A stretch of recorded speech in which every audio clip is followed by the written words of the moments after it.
honestly speaking, teaching was a stopgap arrangement to me. And it remained a stopgap arrangement up to somewhere up to 91, 92.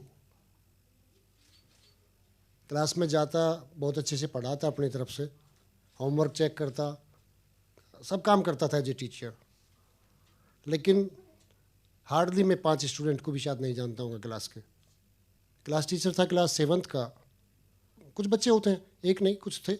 एक ऐसा था जो कभी homework करके नहीं लाया. अप टू सितंबर कभी उसने होमवर्क नहीं दिखाया. और मैंने भी कोई ज़्यादा उस तरह का अप्रोच नहीं अडोप्ट किया था उस समय तक. पता नहीं उस दिन मुझे क्या हुआ, को कुछ नेचुरल कोई गुस्सा था क्या था. मैंने कहा इसको बाहर निकाल के लाओ. और जब वो बच्चा मेरे सामने था, बच्चा क्या मैं क्रिएचर कहूँगा, honestly speaking, lean thin, he was shivering, मैला कुचैला, दोनों बाजुओं से अपनी नाक पोंछने वाला. सोचा तो था चांटा लगाऊंगा, लेकिन उसकी दशा देखकर मैं उसकी तरफ नहीं बढ़ा. और पूछा अपने फादर को बुला के लाना. बच्चा नहीं बोला. और बाकी बच्चों ने कहा सर इसके फादर नहीं है. अब एक सेटबैक सा महसूस हुआ और शिवरिंग सी मुझे शुरू हो गई. दोबारा पूछा कि मदर को बुला के लाना. वो फिर नहीं बोला. और बाकी बच्चों ने कहा सर इसकी मदर गूंगी और बहरी है. अब मुझे डेस्क के सहारे की ज़रूरत पड़ी, ऑनेस्टली स्पीकिंग. और मैं डेस्क की तरफ बढ़ा और खड़ा नहीं रह पाया. मैं डेस्क पर मुझे बैठना पड़ा. फिर पूछा घर से और कौन आ सकता है. कि इसका भाई है, वो डेली वेजर है और उसी की कमाई से घर चलता है.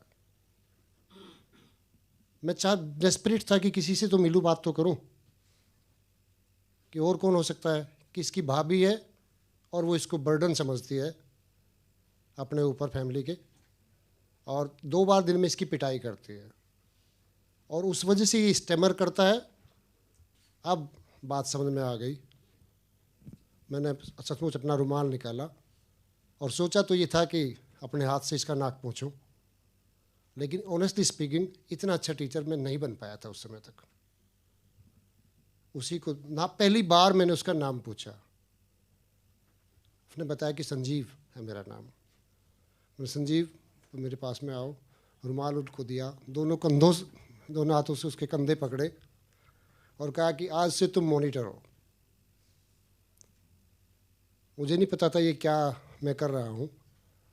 दूसरे एक बच्चे को बुलाया, 20 का एक नोट निकाल के दिया कि अभी सामने गोयल की दुकान से कापी खरीद के लाओ. कापी भी उस समय कंट्रोल रेट की कापी भी हुआ करती थी, सस्ते कागज़ की. वो 6 या 7 कापी का एक सेट आ गया. बच्चे को दिया, कहा कि पुराना होमवर्क नहीं करना है, केवल आज जो होमवर्क मिलेगा सभी सब्जेक्ट में वो करके लाना है. और किसी को नहीं दिखाना, पहले मुझे दिखाएंगे. और कल से अटेंडेंस भी आप लोगे मेरे रजिस्टर में और आप ही एंट्री करोगे. आप क्लास टीचर की तरह बिहेव करोगे. नेक्स्ट डे मॉर्निंग में जब मैं गया तो मेरा रजिस्टर संजीव के पास था.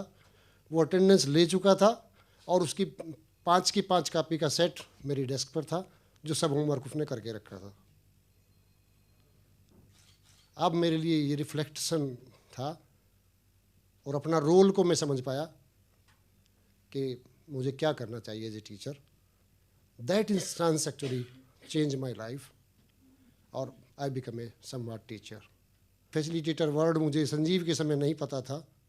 2005 के कुरिकुलम फ्रेमवर्क से पढ़कर पता लगा और उसे तो मैं फैसिलिटेट कर रहा था किसी तरह से. संजीव तो फिर बाद में स्कूल का head boy and all that was a story.